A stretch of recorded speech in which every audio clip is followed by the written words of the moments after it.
Kamusta Aquarius? Welcome to Like a Tarot. Alamin natin kung ano ang hadlang sa energy mo, paano ito mapipigilan or masosolusyonan, at saka ang outcome. Paalala para sa mga bagong viewers na ang reading na ito ay timeless reading, general reading. Ano man ang edad mo or gender mo, kunin mo lang kung ano yung akma sa sitwasyon mo. At kung kailan mo ito napanood, yun ang start ng 1 week reading mo. Ikaw na rin magpalit kung si person mo ba ito or ikaw. Ang reading din na ito ay para sa mga person na may pagkalito or takot sa mga situation na di mo masolusyonan or di mabigyan ng desisyon. Ang mga cards mo ay 5 of Pentacles, the Justice, 9 of Swords in reverse. Pinapakita sa mga cards na ito yung problema patungkol sa financial. Nagkakasunod-sunod yung bayarin mo or nagsushort yung money na meron ka. Kaya ang advice ng cards ay i-consider mo din yung resulta ng mga aksyon na ginagawa mo. At anuman yung mga hadlang na energy na dumarating sa iyo sa financial, sa career, sa negosyo mo, or sa love life, malalagpasan mo dahil sa merong magandang pagkakataon na darating para masolusyonan na yung mga problemang dumarating sa iyo. Pinapaalalahanan ka rin ng mga cards na huwag ka masyadong paapekto sa problem kasi naaapektuhan na din yung kalusugan mo at kaisipan. Para hindi ma-delay yung mga ninanais mong pagbabago. Ang ilan sa inyo sa career or negosyo, nawalan ka ng trabaho or hindi kumikita yung negosyo mo. Ang maganda nito, gumagawa ka ng paraan na balansin kung ano yung mga pangangailangan mo.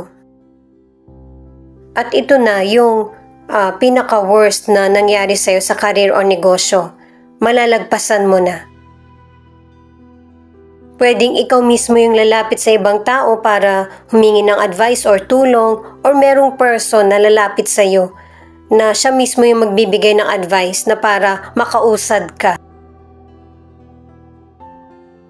Para sa mga single or nasa relationship, kaya merong inaalis na person or sitwasyon sa buhay mo kasi hindi ito nakakatulong sa iyo.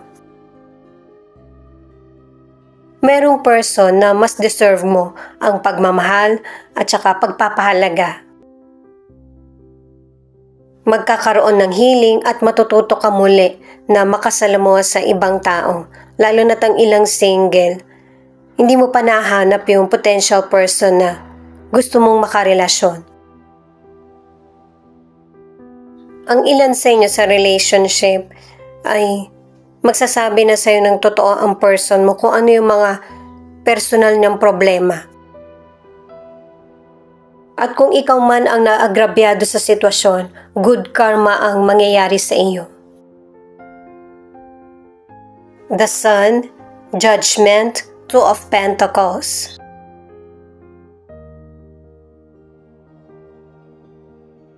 Sa mga naunang cards, naranasan mo na yung worst part na nangyari sa buhay mo.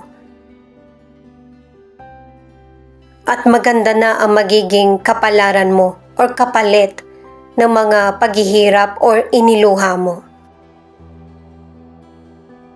Bukod sa mga pagbabagong mangyayari sa buhay mo, magbabago na din yung paniniwala mo, pag-uugali, dahil sa mga iba't ibang experience mo.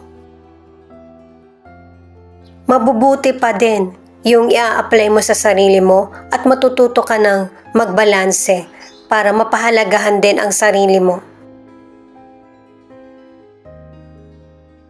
Sa financial, itong tatlong cards, sobrang makakabawi ka na pagkatapos ng kakapusan sa mga nagdaan.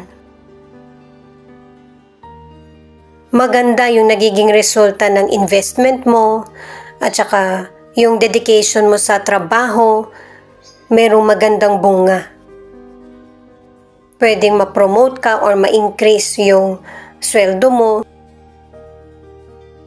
May iba naman na meron kang sinimulan na naging maganda yung resulta at ito yung mas nakakatulong sa buhay nyo.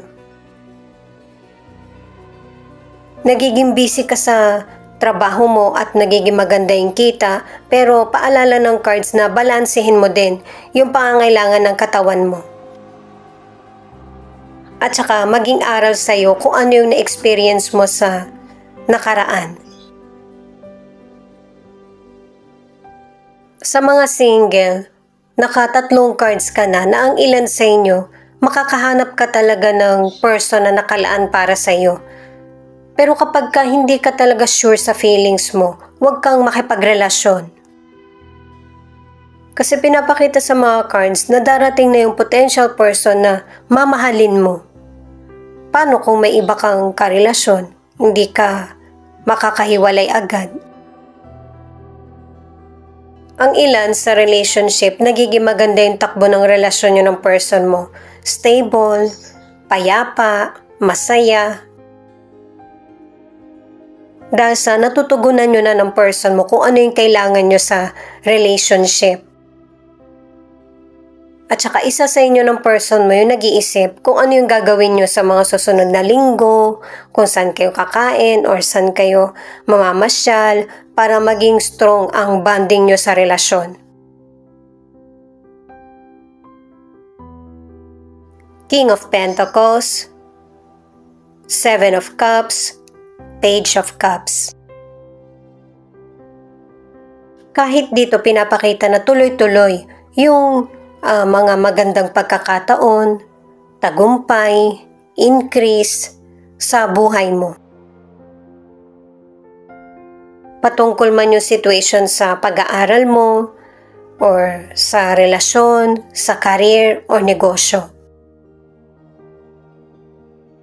Nagtutuloy-tuloy din na pinag-aaralan mo lahat ng mga dumarating na pagkakataon sa iyo kasi hindi lang yung tadhana ang naglaan na pangmatagalan ito, kundi ikaw din mismo yung nagdedesisyon na mas palawakin or yung magtagal yung tagumpay sa buhay mo. Sa kalusugan, pinag-iingat ka ng mga cards sa mga kinakain or iniinom. Mag-ingat na ma-overdose at saka yung sumama yung pakiramdam ng tiyan mo. Yung illness magmumula sa maling routine na nagagawa mo. Pinag-iingat ka ng mga cards para baguhin mo na yung mga maling routine na nakakasanayan mo. Makakabuti sa iyo yung nagagalaw mo yung katawan mo sa mga simple na exercise or stretching. Ang ilan na single, meron kang potential person na makikilala na meron siyang stable na trabaho or pamumuhay. Hindi lang siya yung magkakagusto sa'yo. Marami pang person na magbibigay ng interes. Sakto din na ang ilang single gusto mo nang magkaroon ng bagong karelasyon. Itong final card na Ace of Swords, maging aware ka sa mga darating na biglaang oportunidad sa buhay mo. Dahil sa katulad na ipinakita sa mga naunang tarot cards, itong opportunity na ito ay makakatulong para mas lalo kang makamove forward sa buhay mo. Posibleng merong mag-message sa'yo or tumawag patungkol sa offer or desisyon na kailangan mo nang bigyan ng aksyon. At yung idea or opportunity na dumating sa buhay mo, may isip mo na tama yung naging desisyon mo. I-add ko lang para sa mga single na ang ilan sa inyo, romantic person yung darating sa buhay mo. Dahil sa stable na yung trabaho nito or yung pamumuhay niya, willing siya na sundin kung ano yung gusto mo para sa bubuin nyo na relasyon. 5. You should be optimistic and open to learning new things and embrace change. Sign na din ito guys, itong angel number mo na meron talagang darating sa buhay mo na magbibigay pag-asa sa iyo. Lalo na kung meron kang pinagdaraanan ngayon, hayaan mo to na pagdaanan mo dahil sa meron namang magandang kapalit. Na marirealize mo, ay teka lang guys, bakit ba ito yung dala ko? Dapat yung ibang card. Ituloy ko na guys, na marirealize mo na yung mga problemang sobrang iniisip mo noon, mga simpleng problema lang pala na hindi mo na dapat pang masyadong inisip or pinalaki. At saka tuloy-tuloy na gumaganda yung buhay mo.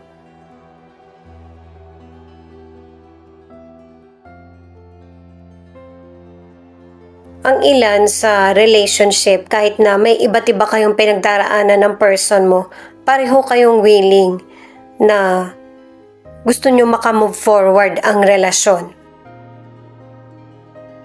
Pwedeng sinabi mo ito sa kanya or klaro sa person mo na ang gusto mong buuin na relasyon ay yung may honesty. Kaya kung meron mang misunderstanding sa inyo ng person mo or problema, magkakaayos kayong dalawa. At saka i-add ko lang para sa ilang single na yung potential person, posibleng kaibigan mo, na magugulat ka rin na bakit nagpo-propose siya sa iyo. Na matagal ka na niyang gusto at ngayon lang yung magandang timing na nakikita niya para sabihin sa iyo yung feelings niya. Ito naman yung mga cards na feelings ng person mo na pwede rin ipakita kung ano yung feelings mo kasi connected kayo sa isa't isa.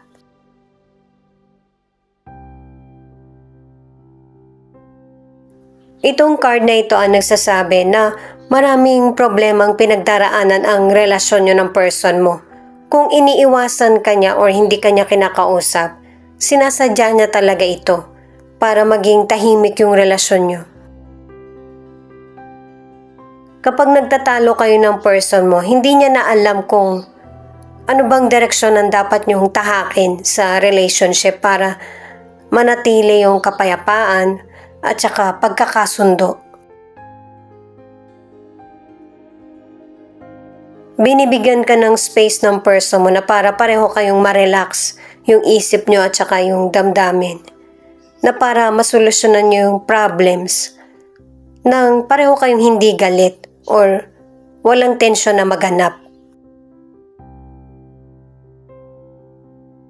Kaya lang, syempre, kapag medyo natatagalan yung hindi kayo nagkakausap, mas lalong lumalalim yung sugat or yung bang galit or inis, tampo.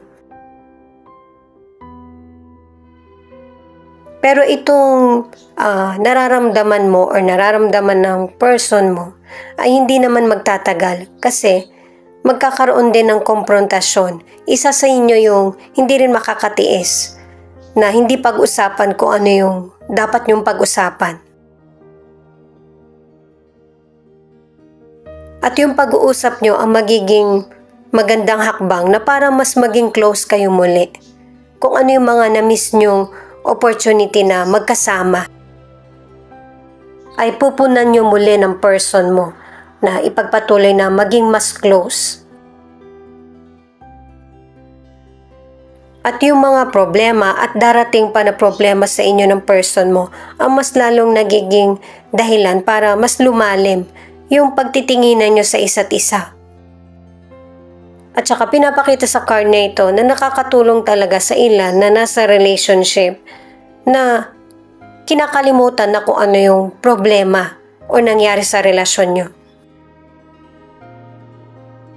Kapag kapareho kayo nagiging busy ng person mo sa iba't ibang responsibilidad, ito talaga yung nangyayari guys, na nagkakaroon ng misunderstanding, naiirita, yung mga ganun ba. Lalo na kung yung person mo tahimik lang, nakikiramdam lang din sa iyo. Magkarelasyon naman na kayo kaya hindi na kailangan patagalin yung problem. Libra, Aries. Ito yung ilan sa 12 zodiac sign na nangunguna sa reading na ito.